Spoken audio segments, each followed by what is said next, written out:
आसनसोल लोकसभा चुनाव के भाजपा प्रत्याशी एस आहलूवालिया और भाजपा नेता जितेंद्र तिवारी अपने भाजपा समर्थकों एवं कार्यकर्ताओं के साथ पहली बार आसनसोल के कुल्टी विधानसभा अंतर्गत डीसागढ़ भाजपा कार्यालय से मोटरसाइकिल रैली में निकले और छिन्नमस्ता मंदिर में पूजा की। इसके अलावा इस दिन उन्होंने डीसागढ़ क्षेत्र में बीजेपी कार्यकर्ताओं और समर्थकों के साथ बैठक की। वहीं इस दिन उनके अन्य कई कार्यक्रम भी हुए। छिन्नमस्ता मंदिर में पूजा अर्चना करने के उपरांत सुरेंद्र सिंह आहलूवालिया पत्रकारों से मुखातिब हुए। उन्होंने कहा कि यह आसनसोल का इलाका उनकी जन्मभूमि है। उनके पिता जेके नगर में काम किया करते थे, लेकिन लाल संतरास के कारण जेके नगर कारखाना बंद हो गया, जिस वजह से उनके पिता को रोजगार के लिए दूसरी जगह जाना पड़ा। उनको भी अपने पिता के साथ जाना पड़ा। 34 वर्षों तक वह एक बंजारे की तरह विभिन्न राज्यों में रहे, विभिन्न राज्यों का लोकसभा में प्रतिनिधित्व किया, लेकिन अब इस बार भाजपा के शीर्ष नेतृत्व ने उन्हें अपनी जन्मभूमि भेजा है और यहां से लोकसभा चुनाव लड़ने का निर्देश दिया है।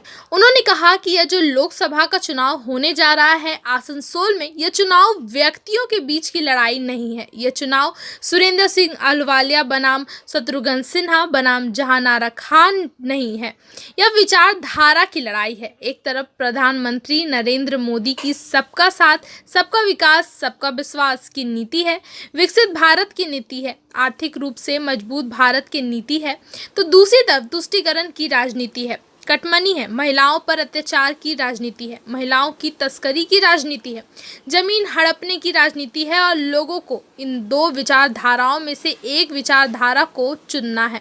उनको पूरा भरोसा है कि लोग सही चुनाव करेंगे। सुरेंद्र सिंह आहलूवालिया ने कहा कि आज उन्होंने अपने पार्टी के नेताओं और कार्यकर्ताओं के साथ मिलकर छिन्नमस्ता मंदिर में पूजा अर्चना की और मां से प्रार्थना की कि इस बार के चुनाव में लोग कम से कम अपना वोट अपनी मर्जी से दे सके। আছে দেখি এই অধিকারটা কেন্দ্র সরকারের জন্য প্রধানমন্ত্রী দেশের কে হবে, ওর জন্যই ভোট। জেনারেল ইলেকশন একটা রাষ্ট্রীয় পর্ব, তারা নিজের মত দিয়ে দেশের দিশা আর দশার একটা ভাগ্য নির্ধারণ করেন যে আমার ছেলে, আমার মেয়ে, আমার পরিবার কেমন বাতাবরণে বড় হবে। আগে আমার ছেলে, আমার ছেলের ছেলে চাকরি পাবে কিনা, সেই পরিবেশ থাকবে কিনা দেশে, তার জন্য তারা নিজের প্রধানমন্ত্রীর নির্বাচনটা করে। তো তার মধ্যে তার প্রতিনিধি রূপে এক একটা এমপি কে পাঠানো হয়। 543 জন এমপি দরকার হয় একটা পার্লামেন্ট গঠনের জন্য।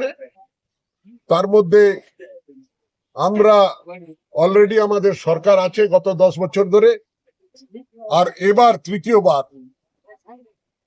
ভারতীয় জনতা পার্টি একাই 370 সিট জিতবে আর এনডিএ মিলে 400 পার করবে।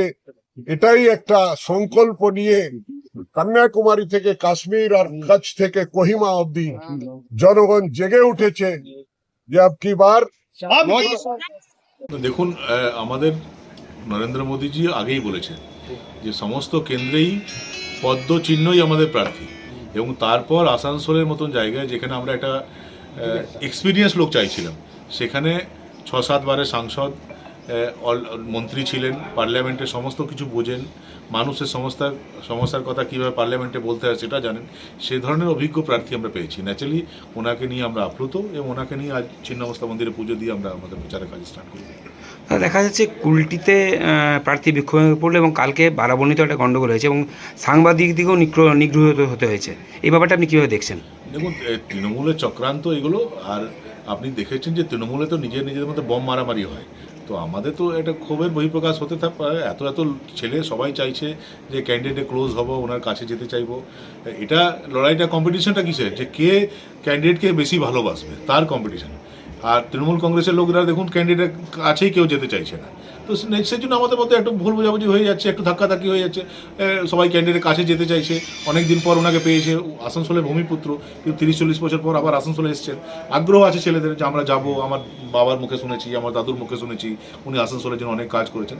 সেই কারণে ছেলেদের মধ্যে একটা আগ্রহ আছে, সবাই কাছে যেতে চাইছে, তার মধ্যে একটা ঠোকাঠুকি হয়ে যাচ্ছে। এটাকে ওইভাবে দেখলে চলবে না।